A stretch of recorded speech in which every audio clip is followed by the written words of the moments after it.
بسم اللہ الرحمن الرحیم۔ السلام علیکم ورحمۃ اللہ وبرکاتہ۔ محترم سامعین کرام، آج آپ کے سامنے سورہ فاتحہ کی اہمیت و فضیلت کے تعلق سے کچھ باتیں پیش کی جائیں گی، امید کے بغور سماعت فرمائیں۔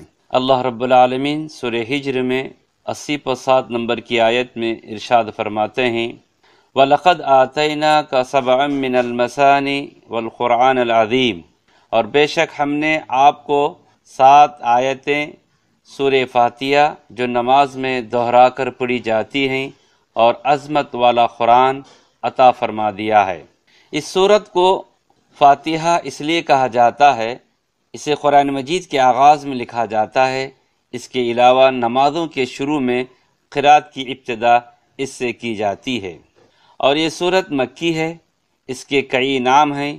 امام قرطبی رحمہ اللہ نے اس سورہ کے 12 نام بتائے ہیں، جو یہ ہیں: الصلاۃ، جیسا کہ حدیث قدسی میں آیا ہے، اللہ تعالیٰ کہتا ہے میں نے نماز کو اپنے اور اپنے بندے کے درمیان تقسیم کر دیا ہے۔ اس حدیث میں صلاۃ سے مراد سورہ فاتحہ ہے۔ اس سورت کا ابتدائی نصف حصہ اللہ تعالیٰ کی حمد و ثنا، اس کی ربوبیت، الوہیت و ملوکیت کا اعتراف ہے۔ دوسرا نصف حصہ اللہ تعالیٰ سے دعا و مناجات ہے۔ نماز کے نام سے اس لیے موسوم کیا گیا ہے، اسے نماز میں پڑھنا شرط ہے۔ دوسرا نام الحمد، اس لیے کہ سورت میں حمد کا ذکر ہے۔ تیسرا نام فاتحۃ الکتاب، اس لیے کہ قرآن مجید کی تلاوت، نماز کی ابتدا اور مصحف کی کتابت اسی سورت سے ہوتی ہے۔ چوتھا نام ام الکتاب، اس لیے ہے کہ مصحف کی کتابت اور نماز میں قرأت کی ابتدا اسی سے ہوتی ہے، اور اس سورت میں قرآن مجید کے تمام معانی و مضامین کا ذکر اجمالی طور پر آ گیا ہے۔ پانچواں نام ام القرآن، حضرت ابو ہریرہ رضی اللہ سے روایت ہے کہ نبی کریم صلی اللہ علیہ وسلم نے فرمایا سورت الحمدللہ ام القرآن ہے، ام الکتاب ہے اور 7 مثانی ہے۔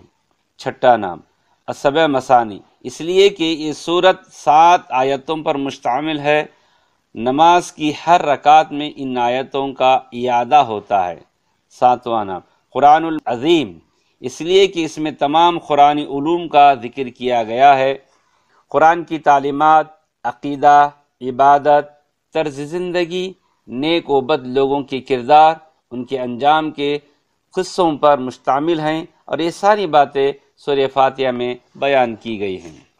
آٹھواں نام الشفاء، امام دارمی رحم اللہ نے ابو سعید خدری رضی اللہ سے روایت کی ہے کہ رسول صلی اللہ علیہ وسلم نے فرمایا سورہ فاتحہ میں اللہ تعالیٰ نے ہر بیماری کے لیے شفا رکھی ہے۔ نواں نام الرقیہ، یعنی دم، اس لیے کہ رسول صلی اللہ علیہ وسلم نے اس صحابی سے جس نے ایک سردار قبیلہ پر سورہ فاتحہ پڑھ کر دم کیا تھا اور اس کے جسم سے سانپ کا زہر اتر گیا تھا، کہا کہ تجھے کس نے بتایا کہ یہ دم ہے؟ تو صحابی نے کہا یا رسول اللہ، میرے دل میں یہ بات ڈال دی گئی تھی۔ 10واں نام الاساس، امام شعبی رحم اللہ نے حضرت ابن عباس رضی اللہ عنہ سے روایت کی ہے کہ قرآن کی اساس یعنی بنیاد سورہ فاتحہ ہے۔ جب کبھی بیمار پڑو تو اس سورت کے ذریعے شفا حاصل کرو۔ 11واں نام الوافیہ، سفیان بن عیینہ رضی اللہ کہتے ہیں کہ نماز میں سورہ فاتحہ کی تقسیم نہیں ہو سکتی، یعنی دیگر سورتوں کی طرح اسے نصف 2 رکعتوں میں پڑھنا جائز نہیں، اس لیے اس کا نام الوافیہ ہے۔ 12واں نام الکافیہ، یحییٰ ابن کثیر رحم اللہ کہتے ہیں کہ یہ سورت دوسری سورتوں کے بدلے میں کافی ہو جاتی ہے، لیکن دوسری صورتیں اس کے بدلے میں کافی نہیں ہوتی، اس لیے اس کا نام الکافیہ ہے۔ محترم سامعین کرام، احادیث کی روشنی میں اس سورت کی فضیلتیں سماعت فرمائیں۔ امام نسائی رحم اللہ نے ابی بن کعب رضی اللہ سے روایت کی ہے کہ رسول صلی اللہ علیہ وسلم نے فرمایا اللہ تعالیٰ نے تورات اور انجیل میں ام القرآن یعنی سورہ فاتحہ جیسی سورت نہیں نازل فرمائی، اسی کو 7 مثانی بھی کہتے ہیں۔ امام احمد بن حنبل رحمہ اللہ نے اپنی مسند میں ابو سعید بن معلہ کی حدیث بیان کی ہے کہ رسول صلی اللہ علیہ وسلم نے ابو سعید رضی اللہ سے کہا کہ میں تجھے مسجد سے نکلنے سے پہلے قرآن مجید کی عظیم صورت سکھلاؤں گا۔ پھر آپ صلی اللہ علیہ وسلم نے انہیں سورہ فاتحہ کی تعلیم دی۔ اس حدیث کو امام بخاری رحمہ اللہ، ابو داؤد، نسائی، ابن ماجہ نے بھی روایت کی ہے۔ امام احمد عبداللہ بن جابر رضی اللہ سے ایک حدیث روایت کی ہے جس میں رسول صلی اللہ علیہ وسلم نے فرمایا قرآن مجید کی سب سے بہترین صورت سورہ فاتحہ ہے، اور سب سے پہلی مکمل صورت جو رسول صلی اللہ علیہ وسلم پر نازل ہوئی وہ یہی سورہ فاتحہ ہے۔ اس سے پہلے صرف متفرق آیات نازل ہوتی تھی۔ صحیح مسلم نسائی میں ابن عباس رضی اللہ سے روایت ہے کہ ایک مرتبہ رسول صلی اللہ علیہ وسلم کے پاس حضرت جبرائیل بھی موجود تھے۔ آپ صلی اللہ علیہ وسلم نے اوپر کی طرف سے ایک آواز سنی۔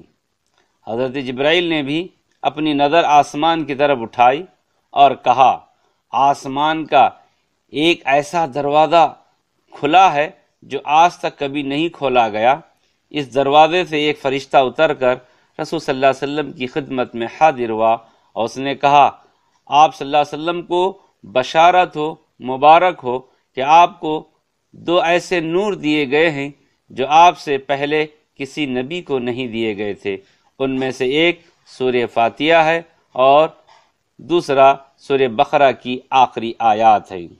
ان کا ایک حرف بھی آپ پڑھیں گے تو اس کا بدل آپ کو دیا جائے گا۔ محترم سامعین، سورہ فاتحہ کی فضیلت اس سے بھی ثابت ہوتی ہے کہ رسول صلی اللہ علیہ وسلم نے فرمایا، جس نے نماز پڑھی اور اس میں سورہ فاتحہ نہ پڑھی تو وہ نماز ناقص ہے، نامکمل ہے۔ نبی کریم صلی اللہ علیہ وسلم نے اس بات کو 3 بار دہرایا۔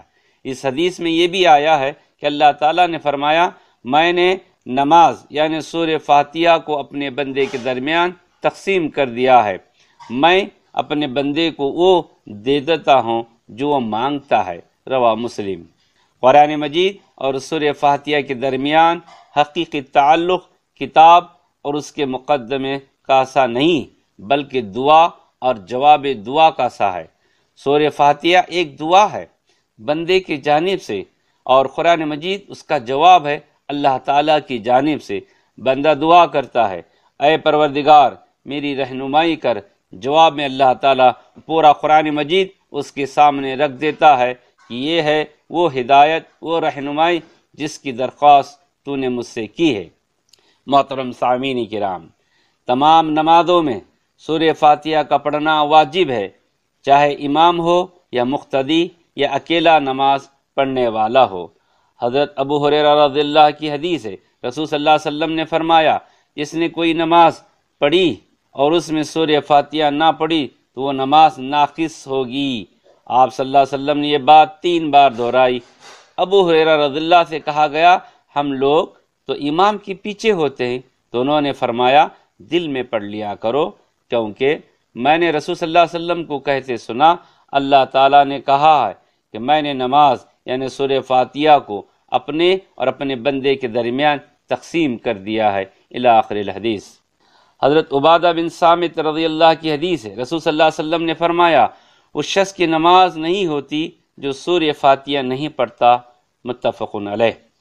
حضرت ابو ہریرہ رضی اللہ کہتے ہیں، مجھے اللہ کے رسول صلی اللہ علیہ وسلم نے یہ اعلان کر دینے کا حکم دیا، نماز صحیح نہیں ہوتی جب تک سورہ فاتحہ اور قرآن مجید کا کچھ اور حصہ نہ پڑھا جائے۔